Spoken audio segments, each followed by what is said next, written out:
Қайырлы күн, құрметті білім алушылар. Бүгінгі біздің дәрісіміздің тақырыбы басқару стильдері.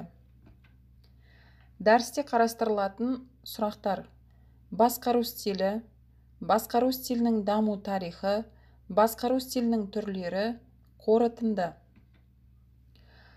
Басқарушылық қызмет стилі дегеніміз билік органдарының қызметкерлерінің күнделікті қызметінде қолданатын әдіс-тәсілдер, құралдар жүйесі, бағынышты қызметкерлерге қатысты жүріс-тұрыс үлгісі.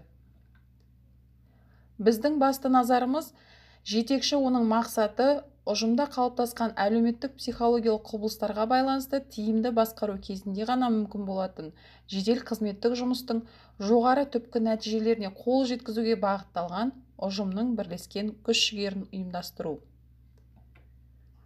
Оларға мыналар жатады: психологиялық климат, қызметкерлер арасындағы қарым-қатынастардың сипаты, эмоционалды бояуы, олардың бірлігі, ресми және бейресми құрылымдардың үйлесімділік дәрежесі, тұлғааралық қақтығыстардың болуы, сондай-ақ оларды шешу және алдын алу тәсілдері, басқару стилінің ұжымның даму деңгейіне сәйкестік дәрежесі.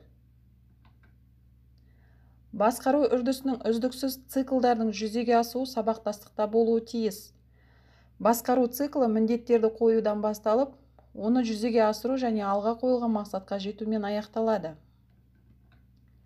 Ішкі істер органдары мекемелерінде қызметкерлермен қарым-қатынас жасау стильдері әлеуметтік және адамгершілік жағынан өте маңызды ұғым.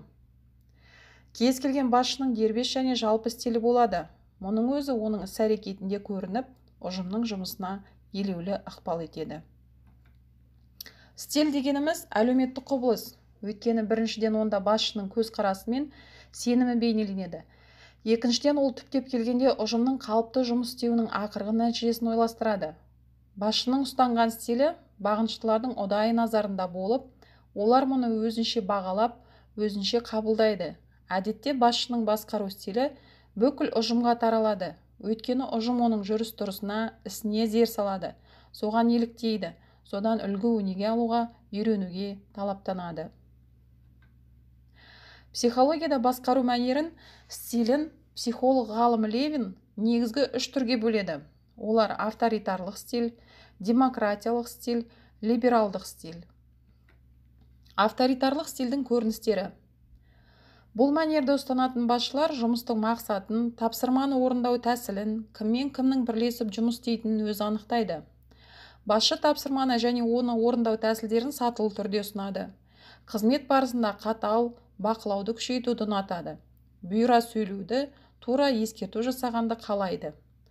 Бағыныштымен қарым-қатынас жасауда өктемдігімен ерекшеленеді. Авторитарлық стильдің сипаттамалары: авторитарлық басқару стилі көшбасшының қолында билікті барынша орталықтандырумен, өз пікірлерімен, бағалауларына назар аударумен, жеке шешім қабылдаумен, қатаң формальды тәртіпке бейімділікпен, бағыныштылармен ұзақ қашықтықта, өз қателіктерін мойындағысы келмеуімен, бағыныштылардың бастамасы мен шығармашылық белсенділігіне немқұрайлықпен, олардың іс-әрекеттерін қатаң бақылаумен сипатталады. Демократиялық стиль көріністері: демократиялық басшы іскерлік жиналыс кезінде ұжымның арасында отырады. Бұл проблемаларды шешуде адамдарға еркін жағдайды қамтамасыз етеді.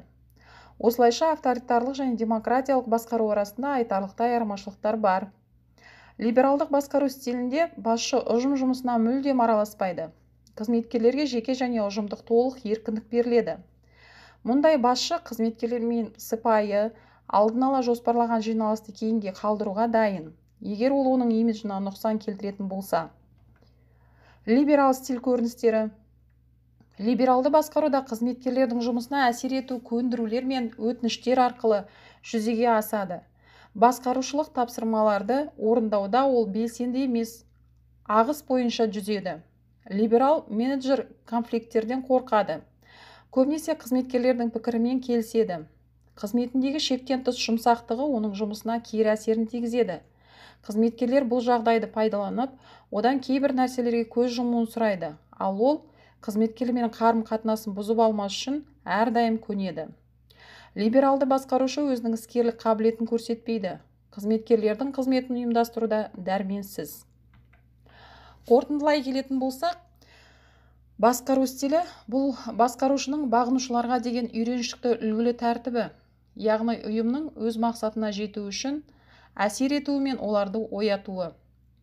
Басқарушы өзінің билігін жүргізетін дәрежеге дейінгі өзіне де қолданылған биліктің типтері және бұлардың бәрінен бұрын оның адамгершілік қарым-қатынас жасауға немесе міндетті орындауына қамқорлығы. Осының бәрі басқару стилін көрсетіп, аталған лидерді сипаттайды. Сонымен, құрметті білім алушылар, бүгінгі басқару стилі тақырыбына арналған дәріс осымен аяқталды. Назар қойып тыңдағандарыңызға рахмет. Сау болыңыздар.